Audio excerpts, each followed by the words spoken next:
అవతల ఉండే అవకాశాన్ని బట్టి ఉంటుంది. సీట్ రాకపోతే వెళ్తారని నేను అనుకోను. అంతే కదా. సీట్ రాకపోతే ఎప్పుడు వెళ్ళాలంటే ఇక ఫ్యూచర్ లో కూడా అక్కడ మనం గెలవలేము అనుకున్నప్పుడు వెళ్ళాలి. అట్లాంటివి ఇప్పుడు మీరు చెప్పినటువంటి వాళ్ళలో ఆయన జ్యోతుల చంటిబాబు కదా, అతను ఆల్రెడీ జ్యోతుల నెహ్రూ స్టేట్మెంట్ ఇచ్చాడు, రావడానికి లేదు, వస్తే నేను ఒప్పుకోను, ఎవడి పని వాళ్ళని చేసుకోవాలి అంటూ. ఎందుకంటే ఆయన అక్కడ ఇది జ్యోతుల నెహ్రూ టీడీపీలో సీనియర్ నాయకుడు కూడా అని చెప్పేశాడు.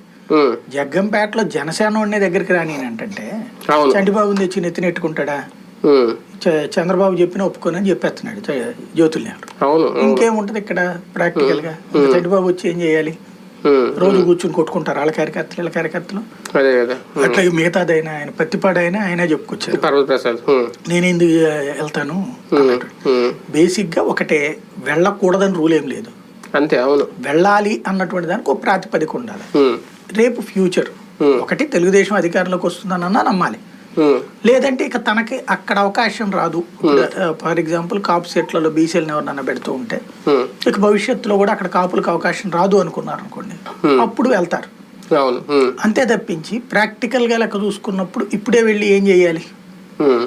ఇంకోటి, జగన్ సీటు ఇస్తానంటే వెళ్తే తప్పు, కానీ ఇవ్వనంటే వెళ్తే ఉపయోగం ఏముంది?